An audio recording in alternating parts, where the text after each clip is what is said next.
Hi everyone, it's Margaret Manning here. Welcome to 60 and Me. This is the place where women over 60 come to be inspired. My guest today is Ariane Poole. Ariane is a makeup artist, professional makeup artist, and celebrity makeup artist. She has worked with some amazing, beautiful women from all around the world, Catherine Zeta-Jones, and I've got a list here of Penelope Cruz, Andie MacDowell, really some great people. And what I love about Ariane, though, is she's done all these amazing things with wonderful photographers and models, but she really cares about just normal women like you and I, and trying to make us all look the best that we can in our 60s and beyond. So really great to have you here, Ariane. Oh, it is such a pleasure. Yes, I do really care. We aren't all, celebrities, but we should be treated that way. Do you know that? I love that answer. Yeah. And I think that those people too are just like us. They have the same problems with sleeping and, with things that are on their mind. And, it's just so some of the techniques that you've learned, which are really wonderful from those people, can be applied. Absolutely. And it's really interesting that you say they're very similar to us. I was speaking to one lady and she said, I was doing the hoovering. I'm like, you hoover? Oh my God. And that's vacuum cleaning to our American and Canadian friends. But I was like, you do that? You do housework? I know. I should know that they do housework as well. But it's like oh, wow. Okay. I can imagine you with a broom in your hand. But look, going on from that conversation, Ariane, there are some things that celebrity women have, that older women in our community have. Yeah. One of them is a double chin. This is something I want to talk about. People have asked about it. Yeah, don't turn sideways. We've all got these jowls and things going on, but absolutely. It is, unless you're going to go have something done surgically or with there's this new thing where they put like a line through and they hook it up like that. If you want to have all that stuff done, that's absolutely fine. I'm not here to judge. If you're someone like me that's a little bit more squeamish and is not really keen on getting that done, there are a few tricks that we can do. Okay, there are a few facial exercises. Now I know that you did something on facial yoga one time. I would love to, and if we should do a video on that then, because I read about it and I'd love to do a few. Oh, I thought you had. Okay, well that's something for another video. Yeah, because yoga is really, really good, and it helps keep your skin toned and tightened. Obviously, like a facelift, but it can help. Okay. Now.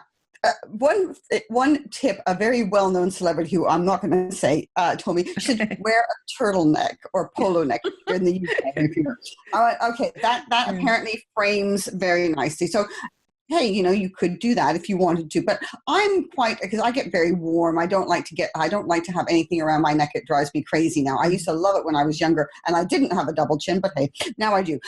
So what I would suggest is using a matte kind of bronzer, okay? That is your best friend. Now, I've got this wonderful little retractable brush. Now, the reason why I like using this, because I can make it so like that kind of size. So it's a little bit stiff, but you might have a stiffer brush at home. And hey, if you do, then that's fine. So you want something that's about that kind of size. If it's like this, it gets all over the place. So you can understand you're sweeping it around.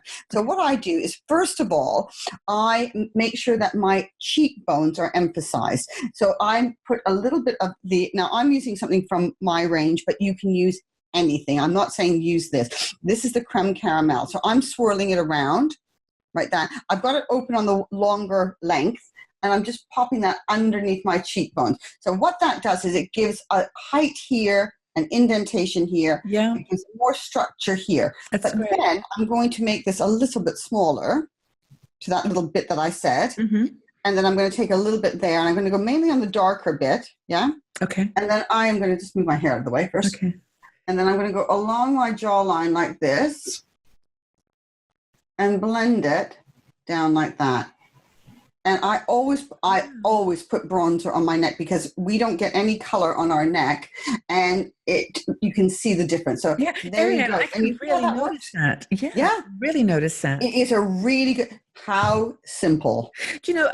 I'm interested in this because a lot of times, I read now and again about different techniques, and for younger people, and I tend to read older women don't bother with contouring, which is in a way what you've done. But it sounds like you may not want to mess around with too much contouring on your face. Yeah. But for what you've just done, It is, and this little bit here, that little bit of contouring, what it does is, because our faces, sad fact, do start to sag because of gravity. Unless you're really, like I said, someone that is going to be doing a lot of that, either have done a lot of facial exercises, or you're somebody who had some work done, then we're going to have that. I notice here, this bit here has gone a little bit more saggy and droopy. Than I would like it to. So this is a really good way. But you need to put a little bit just there. You're not doing contouring like you see those young girls doing on YouTube, because with the sticks, to be honest, oh my paint, war paint, yeah, it is so unrealistic. Yeah. But what it does, a little bit of shading, as I would prefer to call it, for us ladies that are in our 60s and beyond, what it does is it gives us back the structure in our face without looking false. And I'm using a color that you can see that you don't see. I haven't got it down here, so you can see that it's not.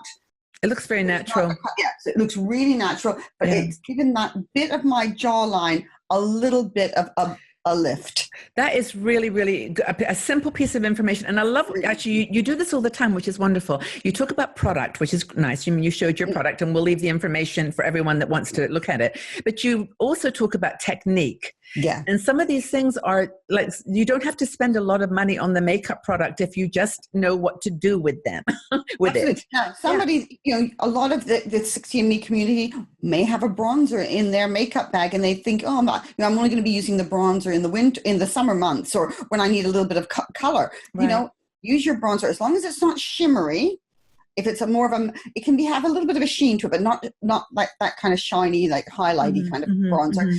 You'll get really great results. Wonderful. Okay. So I hope the person that left us with that question is happy with the answer. Honestly, it's such a simple one. And I'm glad you showed us too, because you could almost see the transformation just happening in front of us. So wonderful. You're always a genius. Yes, let's fill it in. You look great. You always look wonderful. Thanks a lot, Ariane. I really, really appreciate it. Our community loves you, and we'll talk about some other things here. We've got lots of topics they've asked us about. So thank you again. Take care. If you enjoyed this video, please subscribe to our 60andMe YouTube channel and also visit our website. We are a strong and dynamic community of women over 60. We're challenging aging stereotypes, and every day we share fascinating stories, interesting questions, and great conversation.